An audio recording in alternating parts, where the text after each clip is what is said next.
I'm Darren. And I'm Spencer Oliver. I'm Sylvester Stallone. I'm Dean Hayne. I'm Jennifer Gum. I'm Angel Townsend. I'm Scott Cross. This is the live show. This is the live show. This is the live show.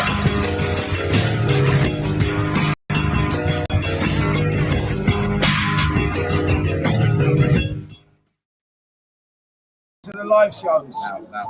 The last few weeks has been about the super middleweights. Hello and welcome to the live show. The last few weeks have been about the super middleweights. We've had on George Groves, Joe Calzaghe, and last time out James Gow. But this week it's all about this man here, Kevin Mitchell. Mighty Mitchell.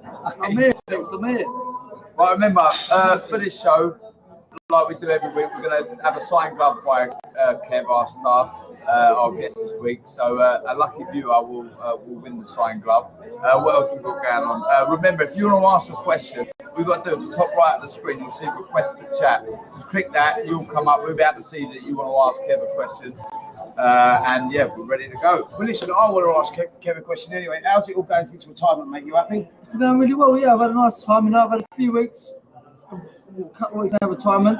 I've been in the gym, I'm training gyms out, all the fighters out, been in there, basically, getting bossed around by time. Listen, people are going to want to know what you're up to. What, you know, how come the sudden end to the career? You was fighting for the European title, right? It's not my fault, is it? Because you've been around me. I've jacked it. No. What it was, yeah, I was in the gym, and I've been in the gym for 22 years now. I was on the bag, and it was the first time in my whole life I really thought I'm not enjoying that. And I was thinking, Tony thinking it. It's been in the press and that. I think it's Tony thinking it. Is he going to say something? And I let the weekend go by, and I thought, I've got to say something. I went to word with Tony, and Tony said, you know what? I thought it before the last fight. Yeah. You need to call it a day, son. Yeah. Well, listen, I mean, amazing career you had. Boxing the world title, like against Linares. It was an unbelievable fight. You was unlucky there. You had a really bad cut. Put up an amazing performance. Yeah. And, you know, we thought we was going to see a little bit more of you, if I'm honest. I thought he was going to go for that European title, but I think you got out at the right time. I got out at the right time. The European title fight, there was great money involved, like silly money involved. When I went in silly money, matching like Eddie Hearn, Barry Hearn, and Tony, looked after me. I can't talk about it, mate, but it was silly money. Fight for European title.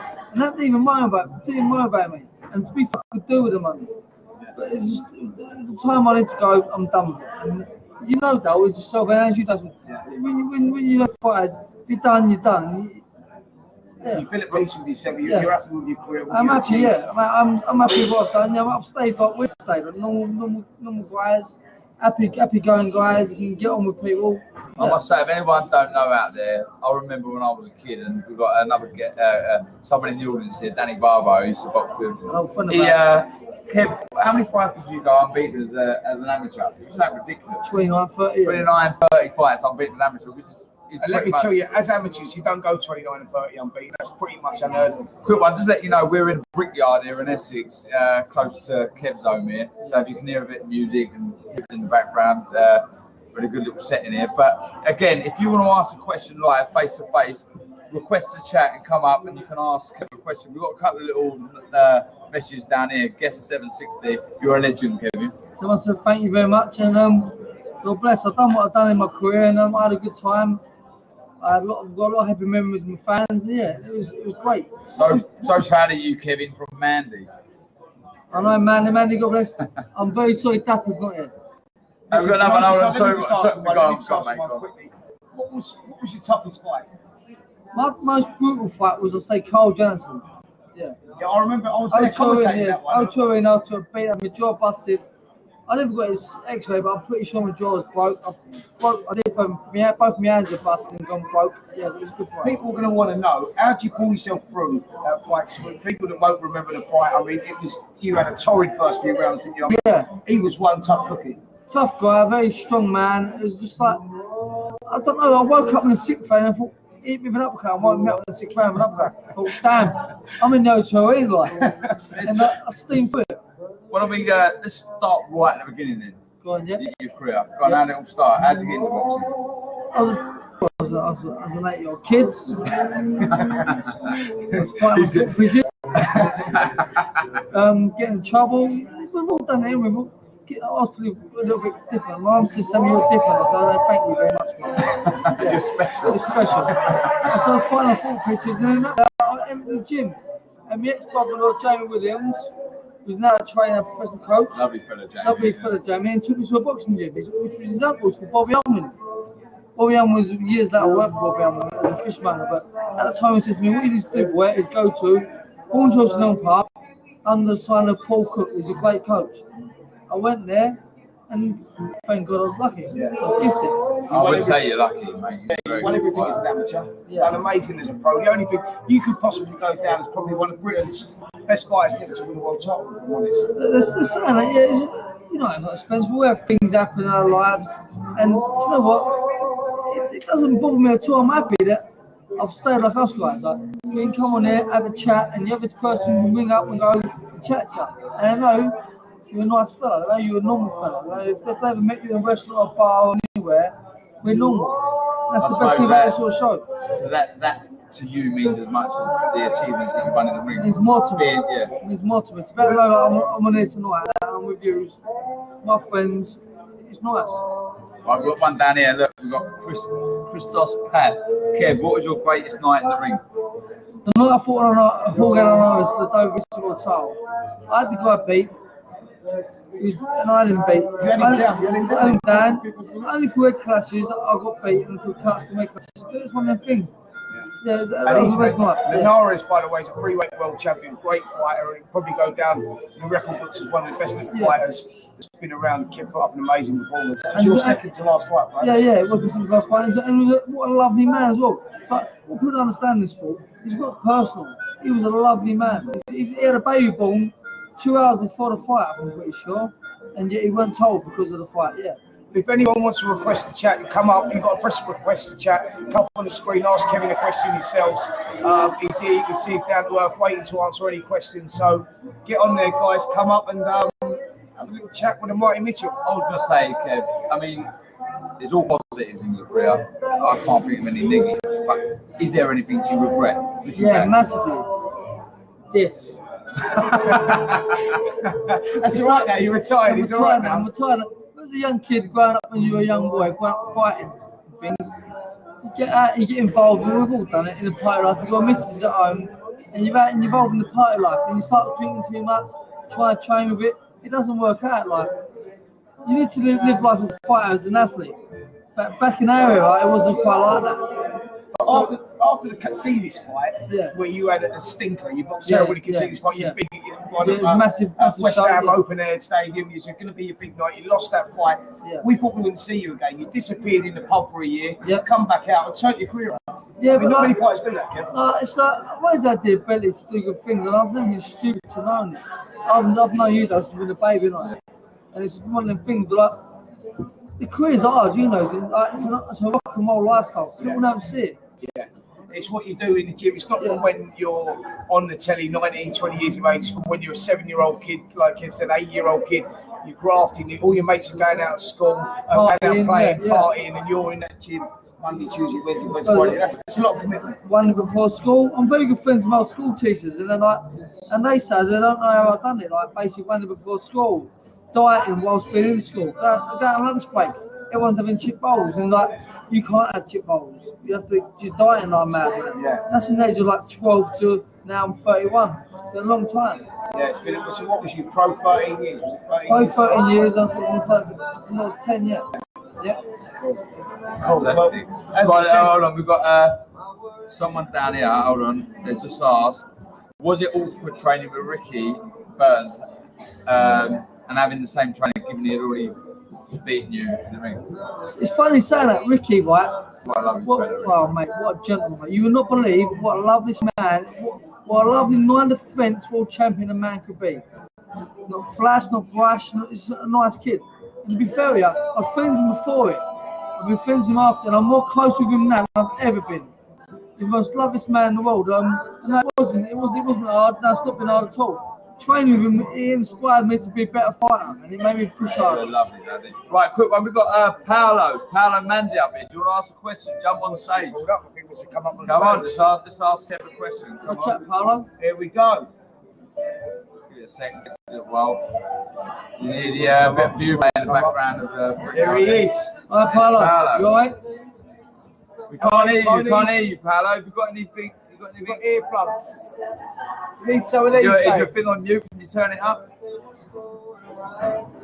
We can't hear you, Paolo. We can see you, but we can't hear you.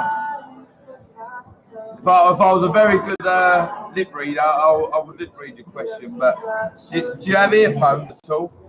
Try If you get some earphones, mate. and we'll call you up again in a minute. I'll speak to you in a bit. Nice one, Cheers, Paolo. Paolo. Cheers, mate. Anyone mate. else wants to come up, just press request to chat. You can come up and speak to Kevin Mitchell, ask him any questions you want to know. I've got a question for you, Kev. So, for whatever reason, I know I'm just going from where I was. When I first turned pro, you were training with Tony, weren't you? Yeah. And for whatever you wasn't. Was going back to Tony a big part of your success? Massive, man. Afterwards, I mean, your career was rejuvenated, wasn't it? Yeah, massive. Without Tony, I wouldn't be nothing. I look at Tony as a father. He's got a father too as well. He looks after. He still rings you up now. He was on the phone to you. What are you doing? Yeah. He looks after. We had him on the phone, didn't we, about 2 minutes ago? And without Tony, to be fair, he's a good guy in the sport. He's a guy that makes sure his boys are right. And without him, I'd have nothing. To be fair, my lifestyle now is thanks to Tony Sims. He's not a cheerleader, is he? He No. tells you if you're doing something wrong, he'll tell you. If you're doing something right, he'll tell you. So you know where you stand with Tony. Also, would it be fair to say, like, Matchell's got an unbelievable stable there now? I mean, They're they've got killing all the it. kids in there, you've got Andy Joshua, everyone in there. Success breeds success, right? And I mean, You like it's that not. one, don't you? I do like that one because it's so fact, true. it's fact, The fact is that if you've got good fighters in there, they rub off each other, and when everyone's winning, you know, it's infectious, isn't it? It goes. It's great. You know what? I'll tell you straight as it is. I went back to after I was looking at retiring after Ricky Burns, and I was going to retire, and I went. I'll tell you, I went skid. I went broke. Tried to cut almost things for money. I started training with the next trainer, Michael Paul Cook, was the trainer of mine as a baby. Yeah. You all know Paul. And it weren't quite going down there. I went down to Matchroom. And I was down there, and I had a meeting with Matchroom. It was all going to go here with Matchroom. Eddie was the most passionate promoter I've ever met. Ed, what I said to him, Ed, we all go running Monday, me and like, yeah, we'll go running. You got Eddie's in the ring sparring about an hour out. It's mental, like, he's such a nice fellow, Eddie. Like, he's not just a promoter of his business. You know, okay, we fancy some lunch, we fancy some dinner. Oh, no, one more. Because it's a good question. This from a guest here, no name here. Some fighters come out of retirement. Do you think will happen to you, Kev? Some fighters Will you stay retired now? I'm totally retired. Yeah, it's like myself. I'm like, listen, 13 years of hard career. Good question, that, because you do see a That's lot a of great fighters. question. A lot of fighters do come out of retirement, and I've had such a long lifestyle with fighting that I'm totally off from some done. I've had like times I've been injured and that, but I'm totally done with it. Right, well, look, let's give Kev a little break for a minute. And me and Darren have been doing a little head-to-head every week. Last week, I stuffed him at the goal. He was sulking all week. So he challenged me to go down to Alexandra Palace Ice Rink. Let's take a little look and see what happened down there.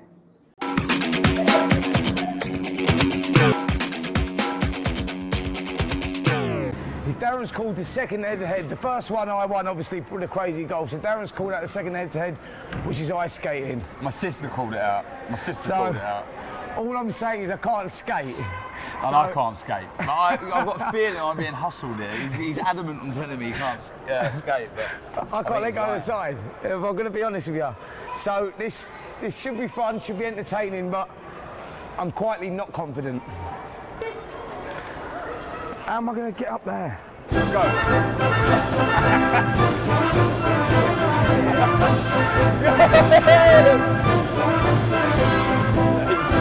See, I can lap it.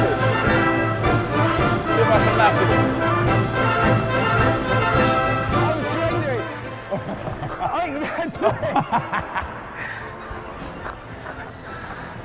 it. Surrenders. Oh my God. That's it. I'm going to do it before you've even done one. Surrenders, mate.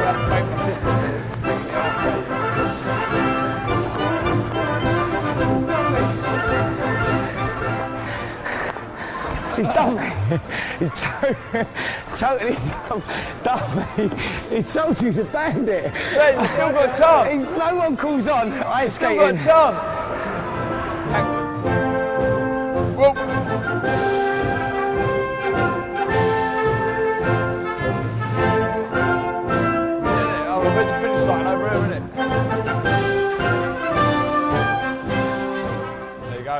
It's good. Pressure was on me. I was losing 1-0. Got it back to 1-1 now. It was a no competition, to be fair. As you can see, he's having a proper struggle up. Jesus. It might be a while. I think we only had the ice for 15 minutes. We might need a bit longer for him to finish the third one. Come on, Sven. I feel sorry for you now. Is this your third lap? Is this the third lap? He'd have been better with that, wouldn't he? That's it, Sven. He's got a new name. Call him the Bandit Barker, because he stitched me up with this one. He was upset last week with the head-to-head, crazy golf. Took him to pieces. This week, he's just taken me to another level and done. So it looks like after 2 weeks, 2 head-to-heads, he's won a piece. Look at him go. Look at him go.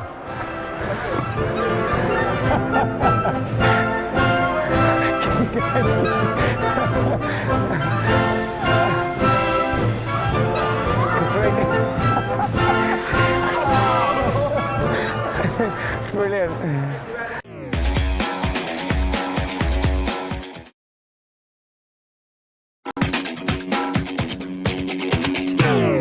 We've done the beginner's guide to boxing. Now we're moving on to the more advanced stages.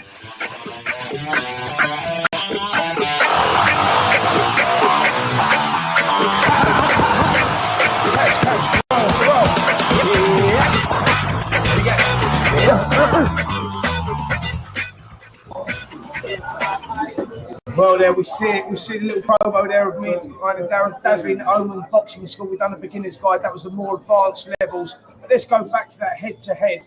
I mean, total stitch up there. It weren't a stitch up. It weren't a stitch up. My sister. So we asked people to suggest challenges, and my sister, knowing I'm a very good ice skater, asked. She'd have a clue. She'd have a clue. So we did ice skating. So it's 1-1 now. Yeah, it's the total liberty, because I did tell him, by the way, that I couldn't skate. So now the gloves are off, the game's on. It's 1 apiece. So listen, it's down to you guys now. Texting, tell us what you think's a good idea for me and Darren to do a head-to-head. And the live show. Otherwise, all his family keep giving him things that he's really good at. So if you can do me a favour and get on my side a little bit and give us some ideas.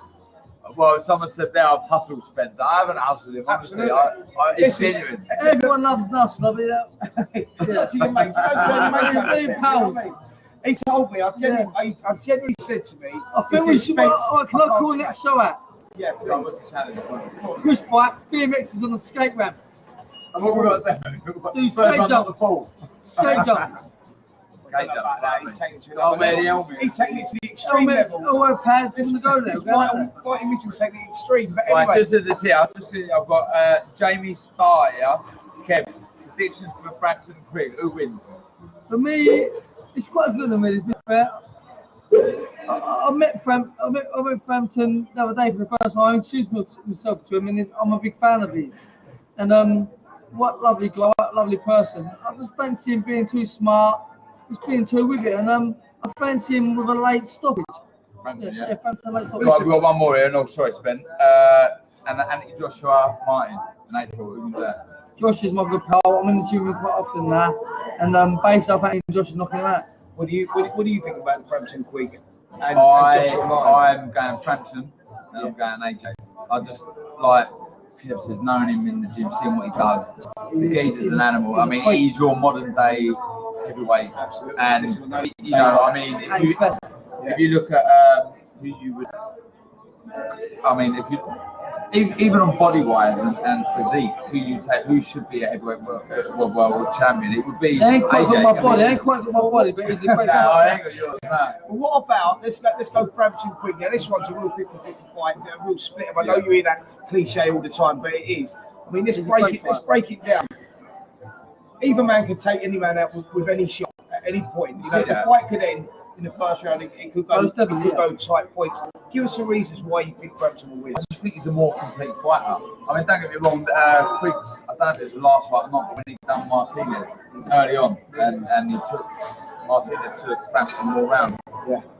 But that's boxing. You can get shot and go down. I just think when I look at most my fighters, he's more complete at the body at the end. He just looks tidier. He just looks the better fighter. Also, fighters get wear and tear on them. Martinez obviously been around long. Had them 2 hard he got fights a good time. Yeah. Good time. That can happen. But that fight we're really looking forward to, and obviously Joshua and Martin. Martin's a bit of an unknown. 23 fights, 21 knockouts, but not really boxed outside America. Big, tall southpaw. And again, that could come down to any shot, couldn't it? Any guy hits one on the chin. They will struggle with his AJ speed, and AJ speed is crazy. I'll tell you. I mean, how would you get on against Joshua?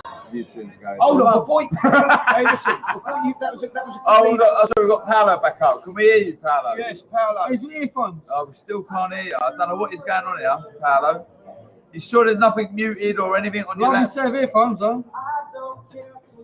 Where's the sound gone, mate? We lost the sound. No. Joe, what you can write at the bottom there, pal. I do not know what's going on here. Right at the bottom, Paolo. Share the mic. By the way, people, that's why we call it a live show. The live show things happen. Yeah, you're right, Smith. We can't. Sorry, Paolo. Right, we so really can't hear you. Why Paolo? Paolo, whilst you're there, mate. Sorry, we can't hear you, but you can type at the bottom. I know it's frustrating, mate. Listen, why Paolo's trying to sort that out, and we was on the subject talking about AJ's body and whatnot. Yeah. Let's give him your little book now. We do this every week. Right, Paolo, you can watch this, mate. We do a thing every week. I've had Grove do it, the Gal do it, I've had Kazaki do it, and I've had the majority of people do this. I'm trying not to sweat. So it's a quick fire round. It's a quick fire round. It's just a generic sort of quick fire question. So I'm going to do this to Kev now, all right? You ready, mate? I'm ready. Right, early bird or night owl? Night owl. Night owl. Are you an early bird or are you late night owl? No, night owl. Night owl. Right, dancing or singing? Dancing. Wine or beer? Beer. Cats or dogs? Dogs. Beard or clean shaven? Beer. There you go. Fruit or veg? Fruit. Money or fame? Money. World title or 5 million cash? Honestly. 5 million cash. God, yeah. Call or text? Text. Call to every man. White bread, brown bread? What? Who likes brown bread? Blonde or brunette? Brunette, that felt. Yeah. Ferrari, Lambo? Right. Christmas or birthday? Christmas is great. Yeah. Beach or pool? Beach. Fries or chips? The skinny ones or the fat ones? Fries. Alright. Boobs or ass? Sorry for the lady that. He was I'm an arse man. Last man. Looks or personality? Fucking looks. Window or aisle seat? Window. God, okay, there's a quick fire round. Yeah, we love the quick fire round. And a lot of honesty there from Kevin Mitchell. We'll be doing that every week with every guest. Little bit of fun on the show. Right. Sorry to butt into because poor Paolo has just typed his question here, and I don't want to forget this in case we start rambling on again. You were promoted by both Eddie Hearn and Frank Warren. Yep. Definitely. What's the good and the bad about both promoters, and do you think you would have become a world champion with better support from your management team when you were younger? That's a good question. Well, you've just said it all there. I don't even have to answer the question. If you're viewing this and watching this, basically what he was trying to say was if he was with Eddie Hearn at the beginning of your career, I won a world title, I'll be a multi-millionaire now. I'll be ridiculous, yeah. It's life in life. Things happen and things don't happen. In the time that I was my first turn pro, it weren't quite right for me. But as later in life, I put in my performances very well, and it's not been funny. Me as a young man, I thought I was half a playboy, half a party boy. I messed up myself as well. Yeah, I did. You did. He's an honest guy. Honest guy. I thought I was half a playboy, so it didn't work in my career. But like, it's one of them things, you know. My career's gone the way it's gone because I like down to myself and a little bit down to the way I was managed both ends. Well, there you go, Paolo. There's Kev's answer to that. Very honest as well. And that is a good question. Any more people want to request a chat? Because we're nearly at the end of the show, guys. We've got lots going on. Any shows that you've missed in the past, we've got Joe Calzaghe, James DeGale, George Groves. You can go onto the archives, get those shows on there. This one will also be going on there, so you can let people know all about it. Just looking to see if anyone else is coming up. Because remember, one of you lucky winners here gets this signed glove by Kev, and we'll personalise it and get it sent out to you. Obviously, whoever does win it, email at the live shows at Yahoo. No, live shows at yahoo.com, please, and we'll do it. Right. All right. Someone down here, I think Paolo, for his efforts, deserves it. All right. Well, you've got a little while left, and we'll decide. Well, do you know what? I think we've covered. I think we've been hassling him enough. If I'm honest, we've been hassling him for the last 40 minutes now. I think he's done a great job. You know, it's been great having Kev. Just one more question, right, Kev? Because there might be a few. I'm gonna ask you a question. For any young fighters out there, or aspiring fighters, or even fighters who are either young pros or any level, what advice would you give them now? Work hard. Your one moment here. Work hard. Train like a freak. And live the life of a fighter, not a party boy. Is that what you do? I do like that. Yeah, brilliant. That's totally, you know, brilliant. That's honestly, mate. Yeah, brilliant. All right, well, listen, I think we're nearly at the end now. I think Paolo's won the glove anyway. He deserves that. Just a big effort. Paolo, you got the glove, he's had there, mate. You've done well. Unfortunately, we couldn't hear you, Paolo, so maybe next week. We're on every Thursday from 8 p.m. We've got different guests coming on every week. Next week, we're up in Manchester. We're in the fan zone with talking Scott Quigg, Cole Frampton. We're going to have loads of people, loads of guests coming on. Ricky Hatton, amongst others, whatever boxers are up there, will be coming on. So make sure you tune in and get involved. Kind of thinking that. I think the glove next week will be good, won't it? We'll have a few signatures on there, so make sure you tune in, because there'll be a good glove worth winning there. Wicked. Well, listen, this is the end of the show from us. So from me, Spencer Oliver, myself, Darren Barker, and him, Kevin Mitchell, this is the live show.